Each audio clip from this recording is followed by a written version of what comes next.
Welcome to the Simple Questions podcast. This is your host, Dylan Carnahan.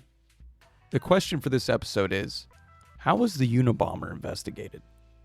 You will learn in this episode key events in the Unabom investigation, how resources were allocated, and the impact this case had on future investigations. Our guest has served in the FBI for 23 years, ultimately retiring while selected for the Senior Executive Service and assigned as the Chief of the Violent Crime Section at FBI headquarters. But in February of 1995, he was transferred to FBI headquarters, where he was the headquarters supervisor for the Unabom investigation. I introduce to you Tom Nunemaker.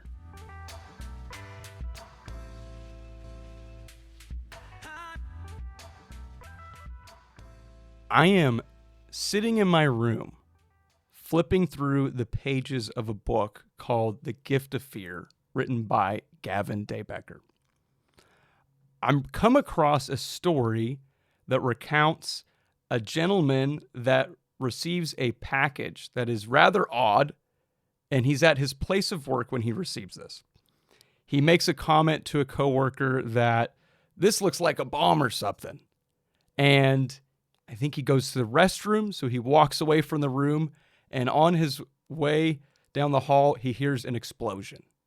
And the book talks about how this was an incident from the Unabomber case, which I was completely unfamiliar with, so this just sounded extremely odd to hear of this incident.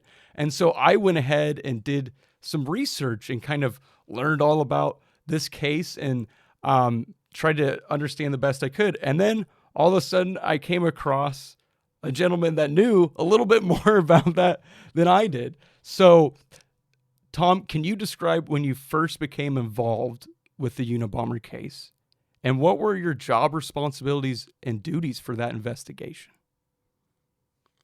I was stationed in Los Angeles at the time. It was my second duty station, and I was seeking promotion. The next logical step is to go back to headquarters in DC as a supervisor, and I did.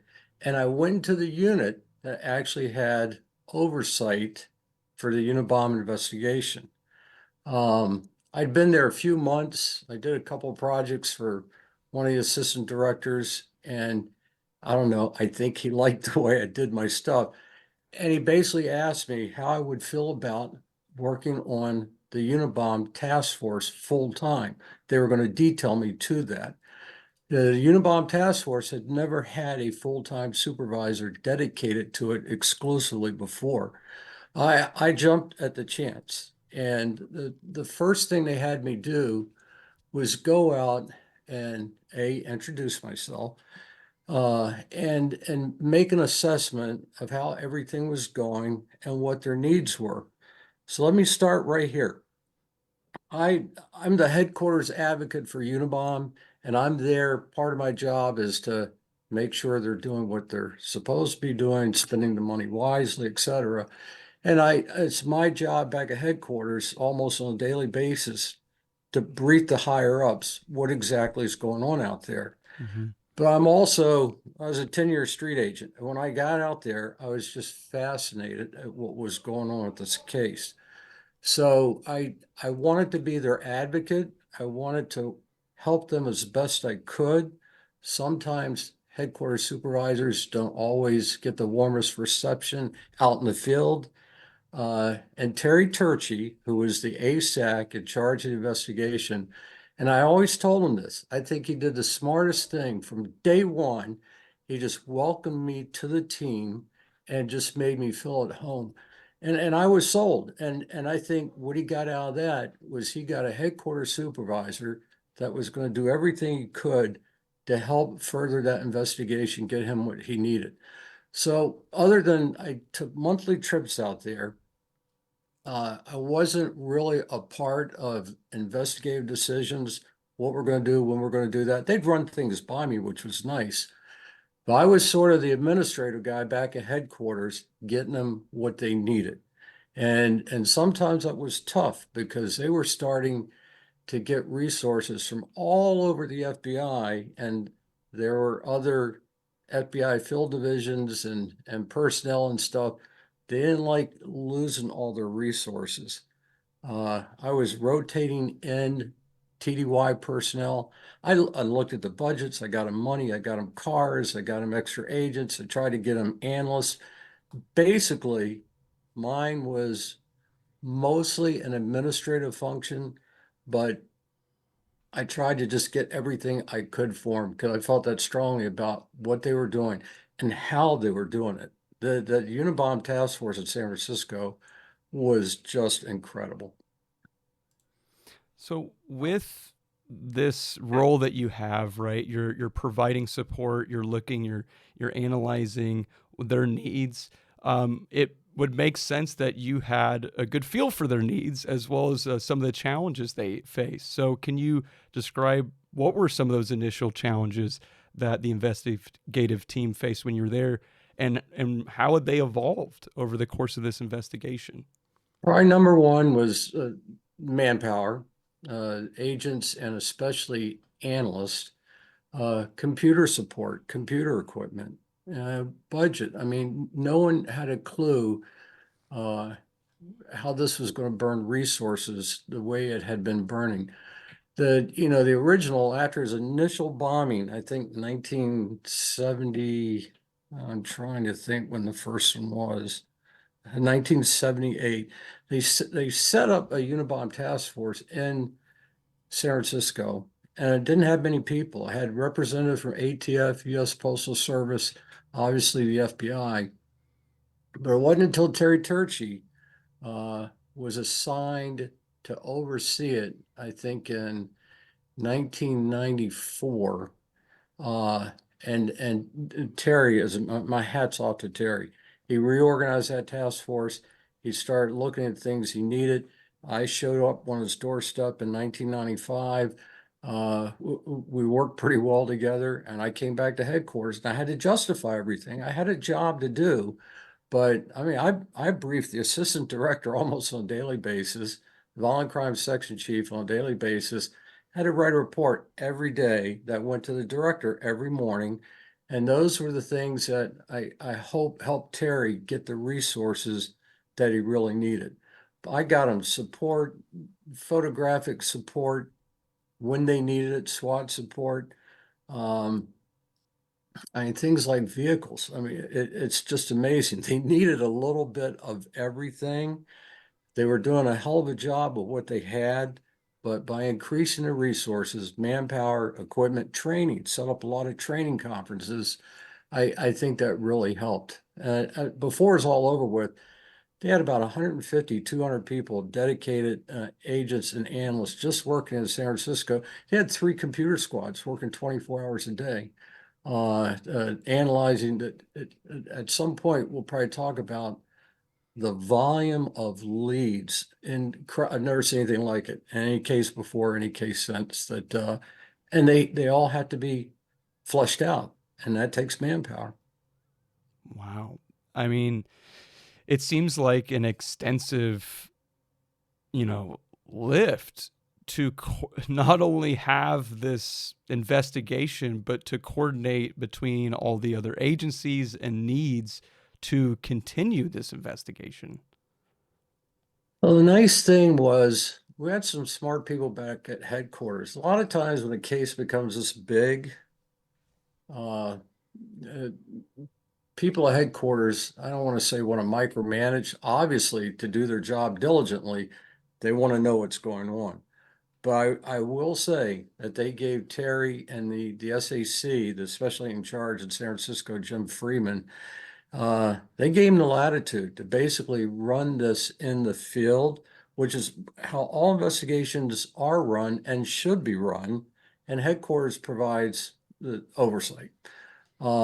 Unfortunately, in real life, sometimes headquarters wants to insert themselves a little bit more than maybe they should. And the guys that work back at headquarters, from the assistant director to the all the way up to the director, they allowed Terry to do things the way he wanted to. And he had some novel approaches. He had some novel ideas. He had some novel techniques that until then hadn't always been used in a traditional sense in FBI investigations. I'm sure we'll talk about that at some point. So the investigation itself, we've got all of our necessary resources. We're kind of have this integration and cooperation amongst different areas to provide for it. I know that a pivotal moment in this investigation that spans so long was the publication of the Unabomber's Manifesto. Can you talk about the decision making that comes into play with a decision like that and how it impacted things from that point forward? Yeah, can I just give a little background first? That it was funny. This case was worked out of the violent crimes section because UNABOM, universities, airplanes, bomber, that's how that arose. Because the unit I was in had jurisdiction for crimes aboard aircraft. Nowadays, this would be worked out of our counterintelligence division, and it would be worked as a domestic terrorism case. But in the old days, it was a crime aboard an aircraft, and blowing things up obviously is a violent crime. So the traditional crimes, especially violent crimes, are generally made through the collection of forensic evidence. So, you have eyewitnesses, you have statements, you have evidence, you have all sorts of things that can help you identify, locate, and apprehend the perpetrator, as well as prosecute them in court. The insidious thing about bombing investigations, they destroy the very evidence that you're looking for. Also, you have an individual, maybe we can get into Ted a little bit. Ted Kaczynski, brilliant guy, went to Harvard at 15, was professor of mathematics at University of California, Berkeley. By the time he was 25, his IQ is just off the chart. But you'll hear this term, lone wolf. He was a true lone wolf. He didn't associate with anybody. He didn't talk to anybody. He didn't say anything to anybody. And that's the hardest person to catch. You have a criminal who is highly intelligent. Oh, and he lived in the woods by himself for 25 years. That doesn't make things any easier. But he's a lone wolf, doesn't associate with anybody. The crime he commits virtually leaves no forensic evidence behind. And then he walked the walk, he talked the talk, and he said, I don't believe in technology. He moved into a 10 by 14 cabin in the woods of Montana and lived there for 25 years. No electricity, no running water, no nothing. I mean, that's you could say a dedicated person, or maybe somebody as crazy as a loon. I don't know, but he was a brilliant guy. But that was one of the hardest things. Now, what Terry did, he took over in 1994, and he sort of revamped the whole task force. I came in 1995. His first priority was to go back and revisit everything. And there was thousands and thousands and thousands of documents and things to revisit. There were not when he took over, but in total, there were 16 different bombings. I think when he took over, there were about 12 or 13. And he set up a whole squad just to revisit each thing. And he had a philosophy. He wanted to separate fact from fiction from mythology. Because when you have a long-term investigation like this, obviously not everything's factual. The problem is some things, when they go on so long, they create their own little myths.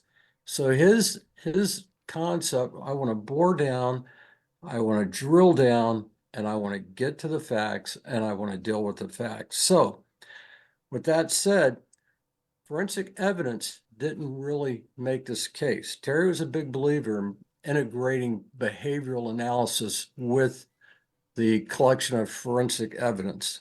So they started a whole nother section with people like Kathy Bucket and Jim Fitzgerald, really trying to determine, based on the events that he did, trying to get some kind of behavioral profile. And there were many profiles out there. Many of them were wrong. Many of them were way off. Some of them were sort of close. We didn't know it. the thing is, forensic evidence didn't make this case, but it's good, Terry, what he did all these years, because when he's well, it didn't lead us to Ted, but when he was apprehended and ultimately arrested, it was all that stuff that put the nails in his coffin when he went to trial.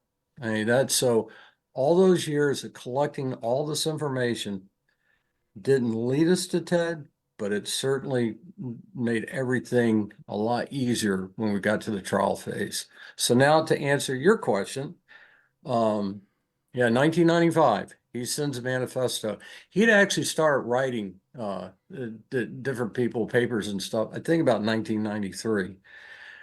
But he sent the manifesto in 1995 to the New York Times, and he basically said, if you will publish this manifesto, I think it was 35,000 word document, I will stop killing people. I will stop bombing.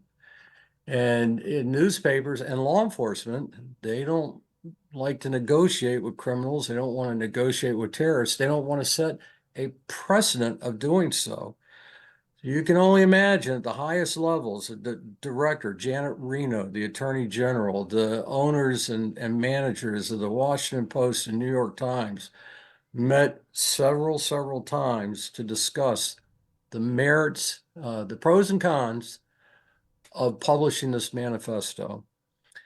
And I quite honestly, I don't think anybody believed, a few did, but I don't think anybody really believed that if we published it, would he actually stop bombing? So you're trying to look at that. Are we going to publish and then the guy doesn't bomb anyhow, even though he said he wouldn't? But some people were saying if we publish, we might save lives. But now, here's the key. Based on all the work that Terry and the UNABOM task force had done, based on all the behavioral analysis that they had at that point, they said, this guy's a true believer. And he's probably felt this way his entire life.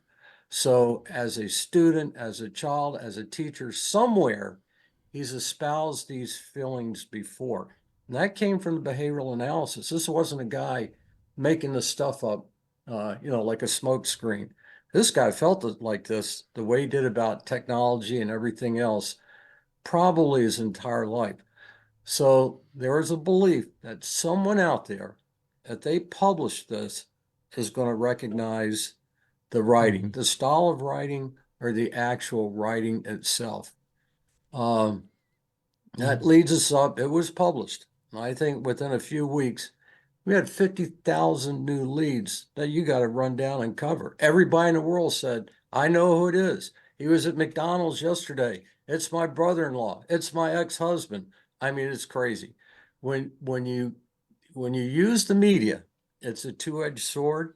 It can gain you a lot of information, but it can create a lot of work that you just have to do it. I remember after the bombing at the CAMS, the computer store in Salt Lake City, that was the only time he was ever seen. And so they came up with a composite, and the composite was put out in the media. And after that, if you have a timeline, he disappeared for 6 years. He was scared to death that he'd been seen and somebody could recognize him. And it took about 6 years from the CAMS incident until he started doing bombs again. And I think CAMS was in 1987. 6 years goes by. And then in 1993, he mails 2 bombs on the same day to 2 separate people. So when he decided to come back, he sort of came back, with a vengeance, I guess, because I don't recall him ever sending 2 on the same day. So a few more weeks goes by, and his brother, actually his brother's wife, had sort of read about the case, brought it to the attention of her husband, David Kaczynski, and said, oh my God, this sounds like Ted. And can you imagine that? Can you imagine somebody coming to you and saying, we think your brother's a Unabomber? And now, are you going to turn him in? So he read the manifesto, and he really took a hard look, and he did the right thing, did the hard thing, he did the right thing. He had known, I don't know if I had this in the right order, but he reached out for an attorney in Washington, D.C., who knew an agent in South Carolina. He called that agent in South Carolina. The agent in South Carolina contacted an agent in Washington, D.C. Anyhow, David Kaczynski got a 23-page essay that Ted wrote in 1971 and got it to this attorney.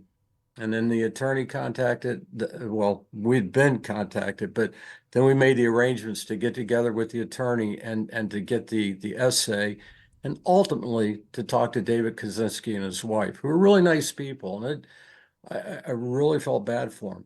Anyhow, this essay, this is when linguistic analysis starts happening. There's a lot of similarities, a lot of the same writing style, but in that essay was the phrase, the sphere of human technology. Let me make sure I got this right. The sphere of human freedom. That's a verbatim quote. You look at the manifesto, and that same phrase in there, the sphere of human freedom.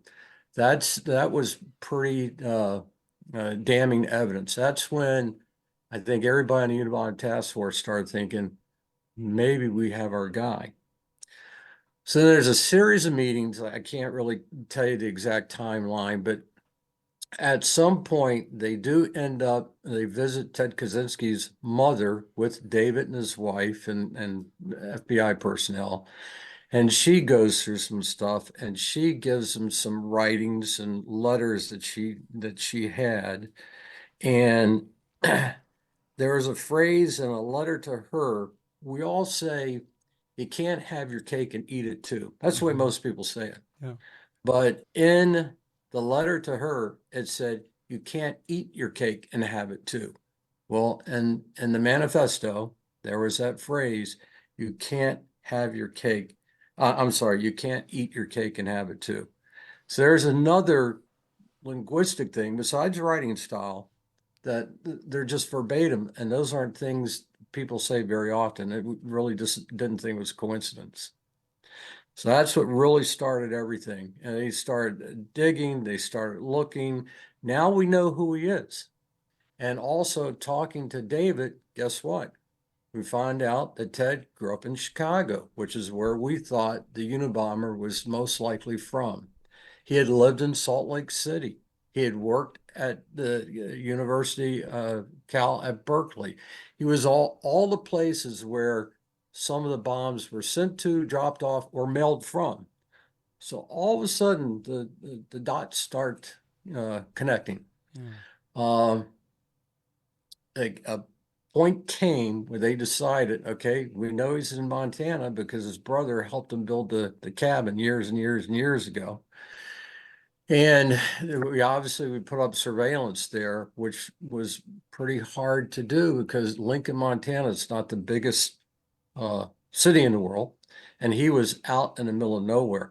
He was well known to the locals there. He was like the hermit that lived in the cabin. Obviously, no one had a clue he was a Unabomber. But we couldn't just stop the investigation. We go there, we identified bus drivers. How did he get out? How did he mail his packages? How did he do things? We found bus drivers that recognized him that would take his buses. He'd take 28-hour bus rides sometimes to mail a device. A librarian.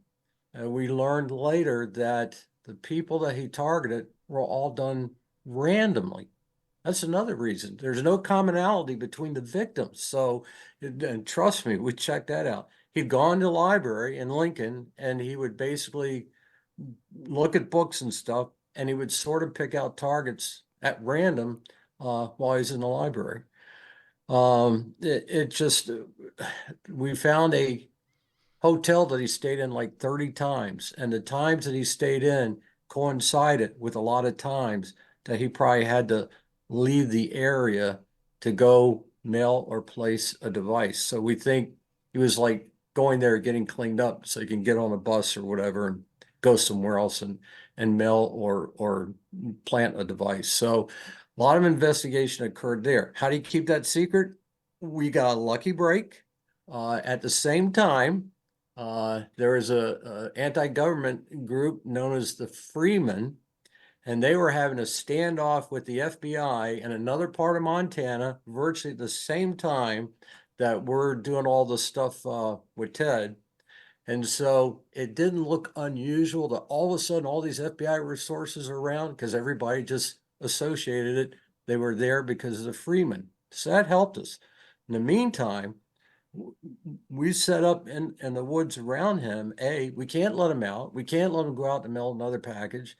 And then we want to keep people from going into that area as well. I want to say, I think this is all going on the end mid of February until actually we served the search warrant in April. So they had him under round the clock surveillance for about 2 months or so. There's a lot of information there, Tom. I think, you know, there are a couple of things I want to get into. I mean, first off, you spoke at the beginning a lot about the psychological profile. I mean, when you have someone that's willing to travel 28 hours on a bus that, Right. as you said, is very committed to their ideological beliefs, and it's grounded in action.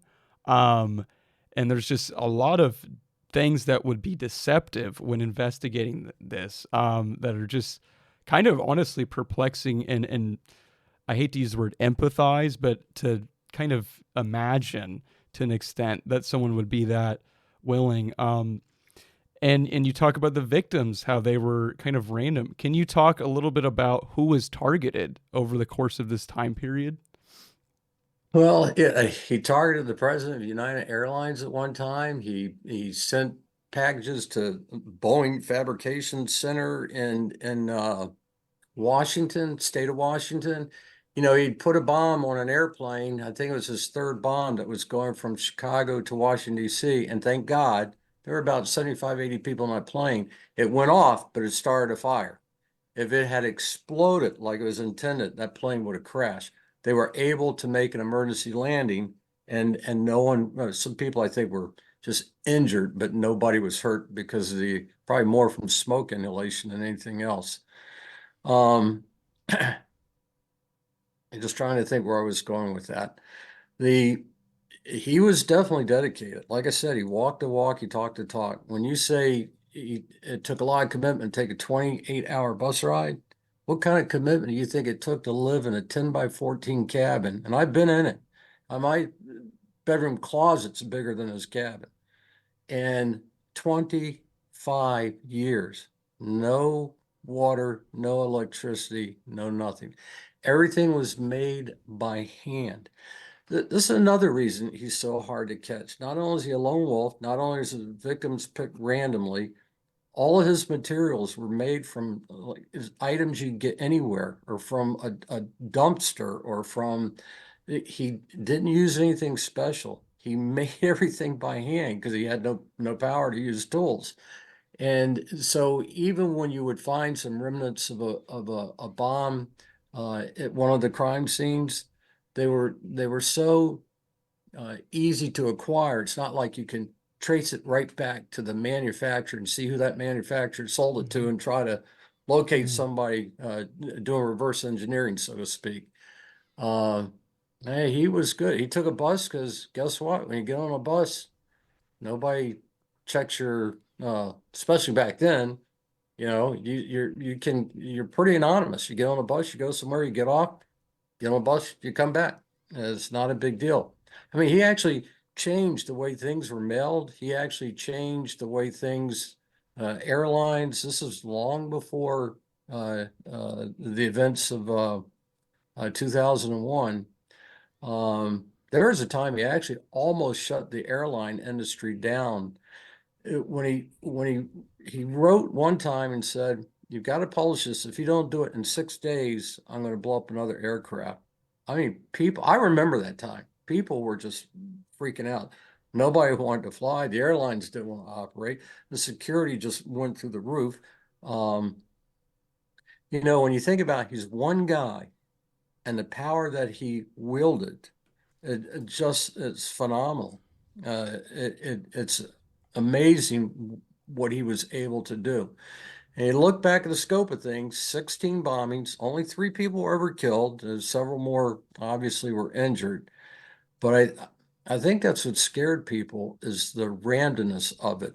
So he did a lot of stuff with airlines. So people thought maybe he worked in the airline industry, maybe he built airplanes, maybe he was a he sent things to universities. So maybe he was a scholar. Maybe he worked at these universities. Maybe he sent things to advertising executives. He sent stuff. I actually think he killed this gentleman, the president of California Forestry Association.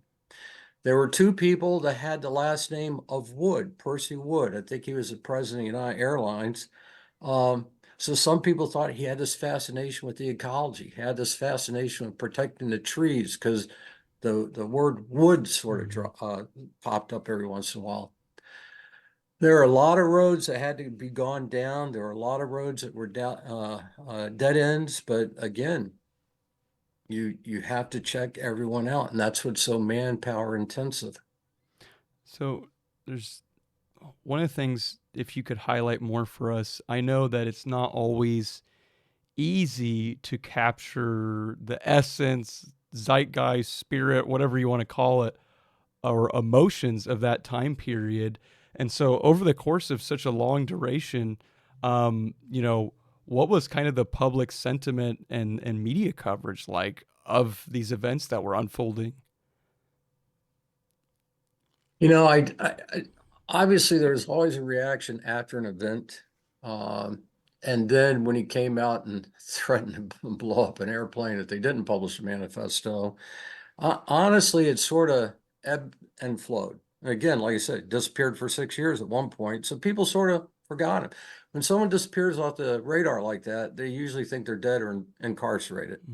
He wasn't. Again, I think he was just scared because he'd been seen in Salt Lake City and a composite came out. Um, I got to give the media, the New York Times and Washington Post credit because they really didn't want to do it. They didn't want to, they did not want to establish a precedent of being held hostage by a terrorist. You have to do this, or I'm going to do that. And then even if they acceded to that, was it going to come back later and make another demand? Was it going to set a precedent for other criminals and other terrorists? So in that sense, the media, I think, did really good.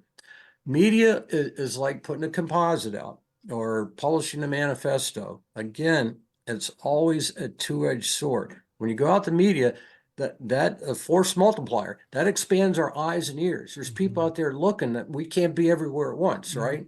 But then again, you had 10,000 people contact you and saying, "I think I know who the Unabomber is." So it just let me tell you what, if I get this right.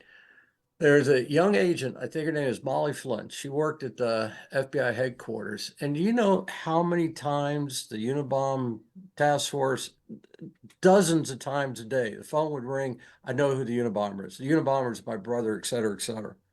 So when David Kaczynski actually did what he had to do and contact the attorney, and the attorney said, and he sent him the 23-page essay, and this agent, Molly Flynn, came over to pick it up from the Washington field office from the attorney in DC and get it to the Unabom task force. And she had read the manifesto.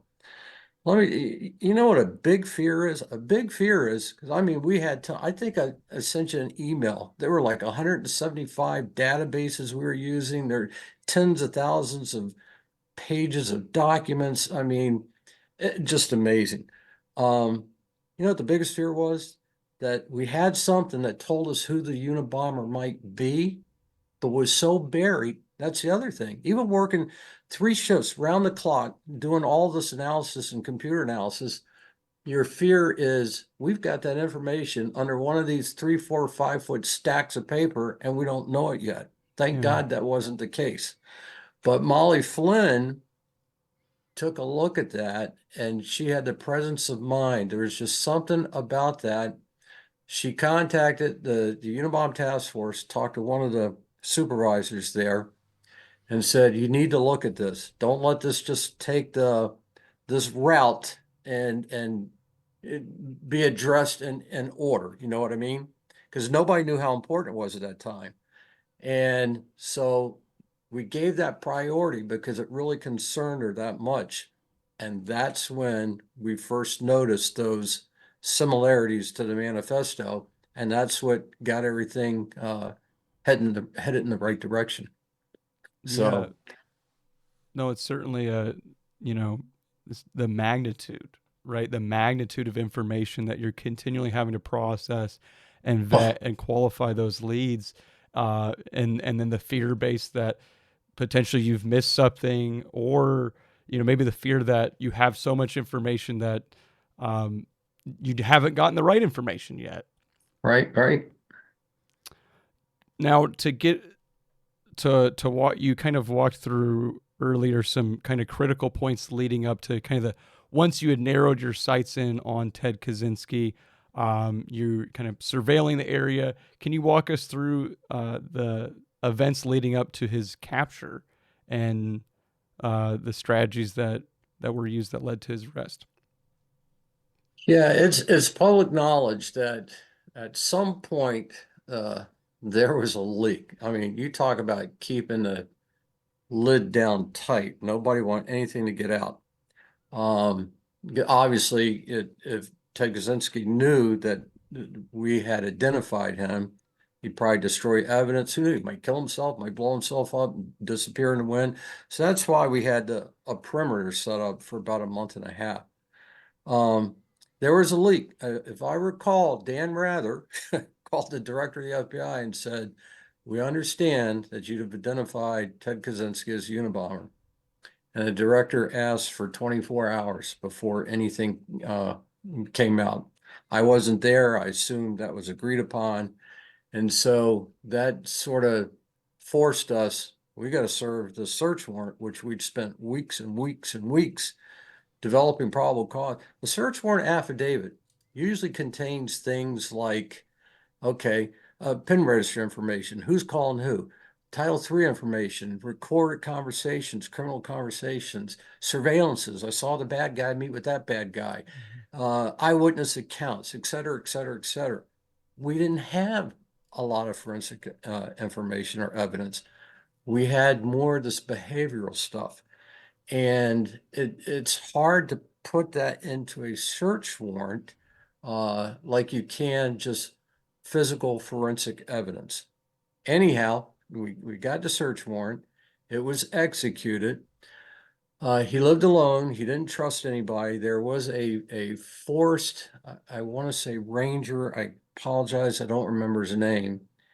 And he and an agent, Max Knoll, who'd been working on the UNABOM task force in San Francisco forever, and I think another agent from that area in Montana, once the decision was made, we had to search a search warrant. They were worried about two things. Does he have a fail-safe system? If we knock on the door and say FBI, is the cabin just going to explode? Is it going to be a barricade situation? Is it going to be a Waco or Ruby Ridge? I mean, they were planning for all sorts of contingencies. The idea was to try to get up there with someone he knew. I apologize, I should know his name. And who would get him to come out of the cabin. The biggest thing they wanted to do was get him outside the cabin. So they went up and the force, I'll say ranger, park and services, something like that. Okay. He yelled at Ted, and Ted knew who he was. They'd had dealings in the past. And he said, "I have some gentlemen here. They want to do a survey, something with your land, et cetera, this and that. Can you come out and talk to us?" And he sort of hesitated, but then he sort of opened the door, sort of peeked out. And again, the guy he knew said, "No, come out. We need to talk to you. Everything's okay. We just want to talk to you."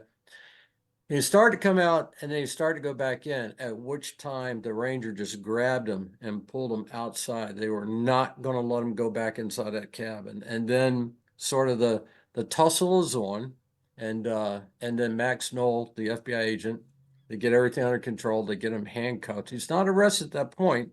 He's being detained at that point. Um, so now they want to execute the search warrant. Well, we had spent weeks getting ready for the execution of a search warrant. We brought in military specialists, our own bomb people, et cetera, forensic analysis, evidence response teams. I mean, and now the SWAT went from containing him there to now everybody knew, and the media was running with it, is now SWAT is keeping everybody out.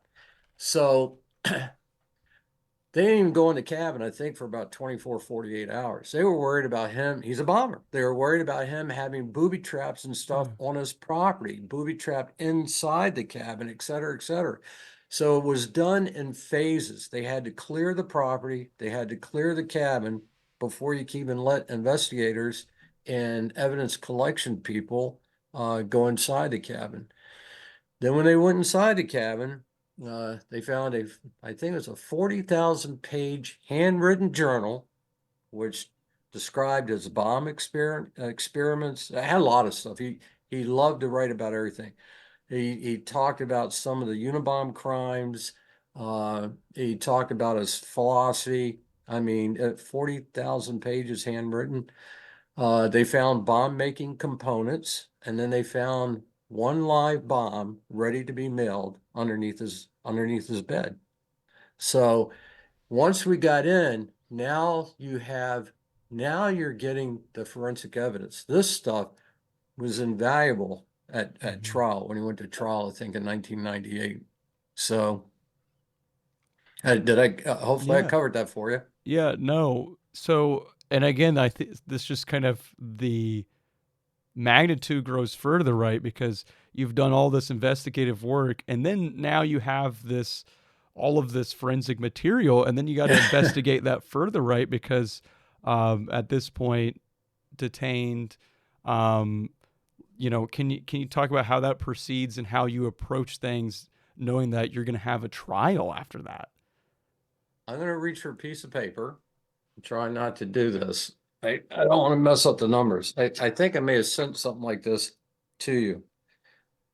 In preparation for trial, here's some of the things that they put together. We had over 36,000 volumes of information. We were using 175 different computer databases. We had what were called events records. We had 12,000 of those. We had a system called Zy-Index, which is a full text document retrieval system.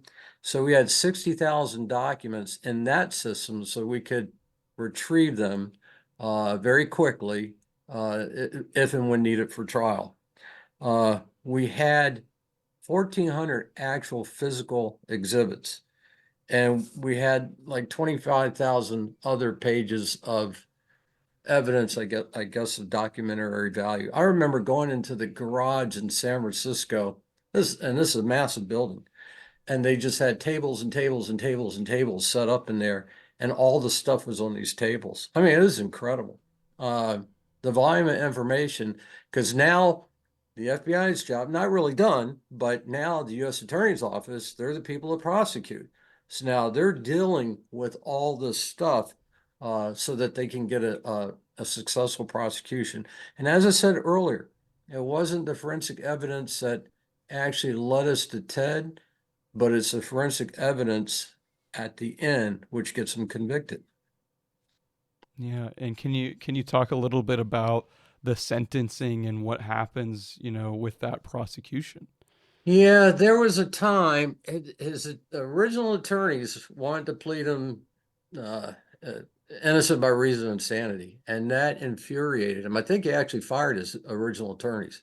He didn't consider himself crazy, and I've read many books of other people, and other people don't consider him crazy either. I mean, it's amazing how polarizing Ted can be. Um, Obviously, there's something wrong with the guy that kills people. Obviously, there's something wrong with the guy that lives in a 10 by 14-foot cabin for 25 years. Then on the other side, he probably had one of the highest IQs of anybody I've ever met in my life. But when his attorneys decided to do that, because they were trying to get him spared from the death penalty, and his brother and sister-in-law had always said, we'll cooperate, but we don't want our brother to get the death penalty. And you can't make that guarantee. That's up to the U.S. Attorney's Office. But FBI people dealing with them obviously said we will do what we can. We'll let them know how much you cooperated, and hopefully that will help your brother Ted out. Anyhow, ultimately he decided to plead guilty, and he pled guilty. And I don't think he wanted to, but he did, because they made an agreement. He pleads guilty, he won't get the death penalty. So I think he pled guilty to 13 of the 16 bombings. I think he received something like 8 or 9 life sentences. So he was never going to get out of prison. And then they sent him to a place called Supermax. It's in Florence, Colorado. And Supermax is, nobody's going to escape from that. But it also had a interesting aside. Had a little area that became known as Bombers Row, because Ramzi Youssef was there, who was the perpetrator of the first World Trade Center bombing. Timothy McVeigh was there, who blew up the Murray building in Oklahoma City until his execution. And I think ultimately, oh my God, who's the guy? He blew up Centennial Park in the Atlanta Olympics and started blowing up abortion clinics. And then he was another lone wolf who hid out in the woods in North Carolina for 5 years until he was finally caught. So he was there. So they referred to this area in Supermax as Bombers Row. I can only imagine. Can you imagine the conversations those guys probably had with each other if they were allowed to have conversations? But I think they did, because I remember somewhere I wrote that Ted Kaczynski said, I didn't agree with everything that Tim McVeigh did. He thought it was a little too random. He killed 200 people, including kids and stuff. He goes, I understand why, but I don't agree with what he did. And so obviously I think they must have been able to talk to each other, but what a group of people. Wow. Wow. That's just very odd, like you said, just to even think about that you have this collective of people that have or perpetrators of common, odd crimes, and have almost similar psychological profiles in a way too, that find themselves in the same spot. Yeah. Yeah. Well, Terry Turchie, I think he left before Ted Kaczynski was actually pled guilty. He was then immediately sent to oversee the investigation in North Carolina, because that guy was a true lone wolf. And his name's going to come to me. I apologize. Um, and they applied the principles that they used, that they learned during the Unabomber investigation to him. And part of it is be relentless, keep the pressure on. And luckily, he'd actually been identified after the bombing of an abortion clinic.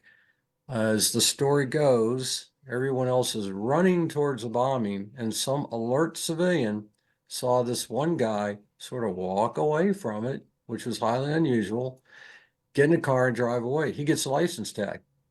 So they run the license tag and they find out who this individual is. So unlike the Unabomber, we knew who Eric Rudolph was. And unlike the Unabomber, Timothy McVeigh, if you remember, he got pulled over. I think he didn't have a license plate or something on his car as he's driving away from the bombing in Oklahoma City. So an alert state trooper pulled him over, and next thing you know, so he's captured.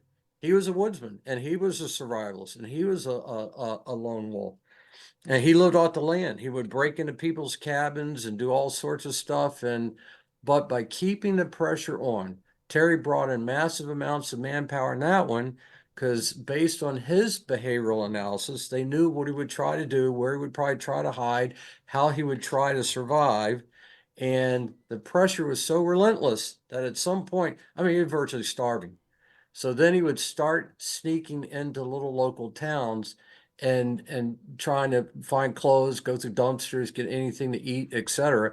And so that's how he got caught. A sort of fairly new young police officer found him fooling around the back of a store at night and arrested him. And it turns out he's the bomber we've been looking for 5 years. But was that luck that he got caught? No, it was the 5 years of pressure. We kept agents in the woods, I mean, basically around the clock. And it sort of forced him at some point. I mean, he was starving to death. He just had to come out. And that's ultimately which led to his capture. Are there any other lessons that were learned from the Unabomb case that have informed subsequent FBI operations? It sounds like the psychological profiling um, played a large role, as well as kind of the thought process on how to apply manpower. But you also have said that that even like in the aviation community, like this in postal service, this has changed policies, in a lot of Yeah. different areas. I think what we learned is, especially in a complex investigation, especially in lone wolf type investigations, that number one, Terry was a big believer in thinking outside the box. Okay. I really appreciate that. He's a big believer. I mentioned this before, separating fact from fiction from mythology. Because an investigation goes on for so long, these myths sort of are created, and you got to deal with that and get through it. He's a big believer in picking the right people for the right team. He's a big believer in interagency cooperation. Um, but I think that he saw that the traditional FBI criminal investigation wasn't quite going to work as well in this one. Well, it hadn't for 16, 17 years. I mean, sort of the proof is in the pudding. But he liked to integrate behavior analysis with the collection and gathering of forensic evidence if you can. He just thinks you have to use all of it. You can't exclude one for the other. Um, I I think the biggest thing I saw, he really wanted people to use their imagination. He just didn't want people to fly off. I mean, you had to have some basis for. We had some people had some very creative ideas. Unfortunately, they didn't lead to the Unabomber, but he allowed his people that latitude to do that. Um, Terry was. I really like Terry. You could probably tell that. I watched him work. Great leader. It's just amazing what he could get out of his people. He had the right people, the right place, and the right time. He had people that wanted to be there. And he didn't care. Some people worked on Unabomb for 10 years and they go, it's a dead end. I want to get off. I quit. I leave. Well, he slowly replaced those type of people with people that wanted to be there and wanted to work and were going to stay there until the guy got captured. And I tell you what, if you think about it, Terry came on in 1994 and got captured in 1996. So Terry did in 2 years what they hadn't been able to do for 16 years prior to him taking over the task force. I think Terry would no, I don't want to put words in Terry's mouth. You're always fighting the bureaucracy. Bureaucracy generally is entrenched in traditional, we have to do it this way. And they don't always like people that sort of want to, again, think outside the box. But I think Terry's right. You have to think outside the box. Traditional way, the bureaucratic way is not always the best way. It's necessary. You have to have oversight, but the problem is, and the good thing was, with few exceptions, we didn't really have headquarters ATF getting in a issue with headquarters FBI, and we didn't have headquarters U.S. Postal Service Inspection Service getting in issues with ATF. For the most part, and this is part of my job back at the headquarters level, was try to keep everybody playing well in the sandbox together. And there were bumps along the way. I mean, nothing is ever 100% perfect, but Terry was very good at getting everybody to see the goal, to cooperate with each other, to contribute resources. It's one thing going to the FBI and say, I need 100 more agents. I need 200 more analysts. It's another thing to go to ATF and to the U.S. Postal Inspection Service and to other agencies and say, I need more, I need more, I need more. I mean, there were some people I remember, it's only one guy. Why are you the expenditure of resources and money? I mean, there's estimates that the FBI spent almost $50 million. I don't know if that's correct or not. Though I know we spent a lot of money. And then people will go, it's one guy. But if you think of what that one guy was able to do, uh, it's sort of just a fascinating case from start to finish. That it is. And based upon your experiences, what's the best way for people to learn more about this case outside of our discussion? Well, I'm glad you asked that. I'm not trying to sell a book because I didn't write the book, but we just tried to encapsulize 18-year long investigation with tens of thousands of pieces of information into this podcast. If you really want to read a good book, this is Terry's book. I highly recommend it. Okay. It's called Hunting the American Terrorist. And it's a two-part book. It details as much as possible everything that occurred in that investigation, especially from Terry taking over in 1994. It tells you his thought process, what he did, how he revamped the task force. It's a fascinating read. It really is. The second half is based on a study. Kathy Puckett was an agent in San Francisco that Terry knew and worked. And she wasn't from the behavioral analysis unit back at headquarters. I don't even know if they call it that anymore, but she was into profiling and behavioral analysis, and he depended greatly on her.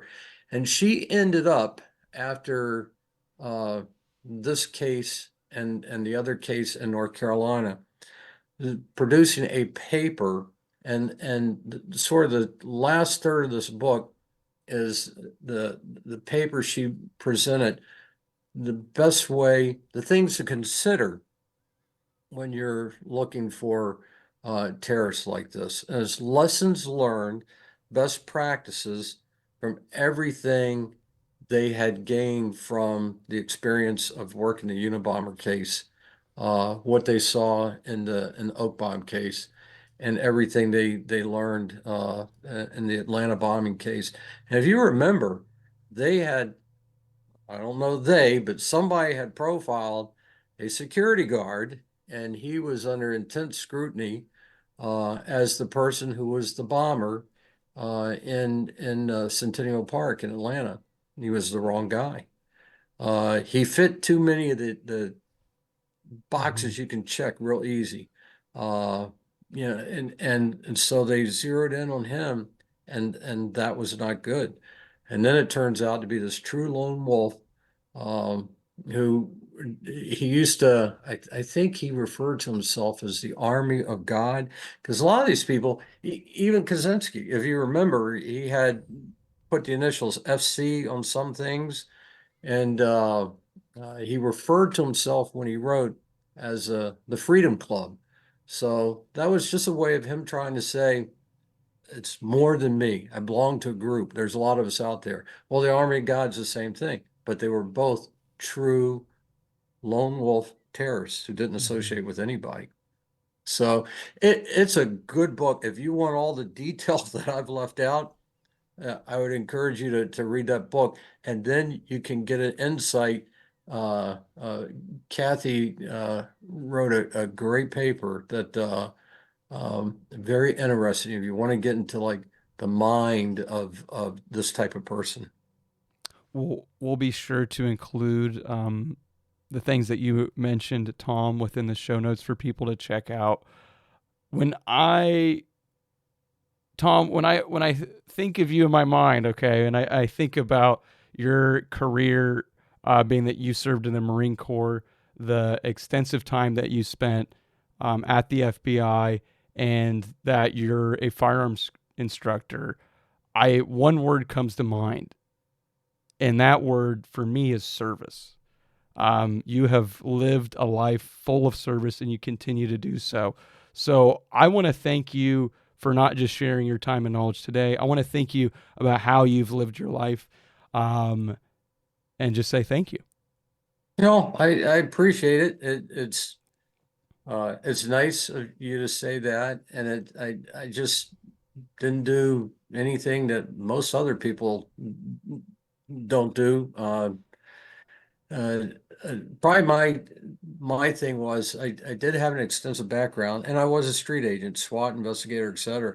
And it was funny that my role in probably the biggest case I was ever associated with, UNABOM, I was the admin guy, and for a street agent, that's like, oh my God, and because I wanted to be there knocking on doors and interviewing people and doing things like that, just wasn't my role. And I just hope I helped them in some small way.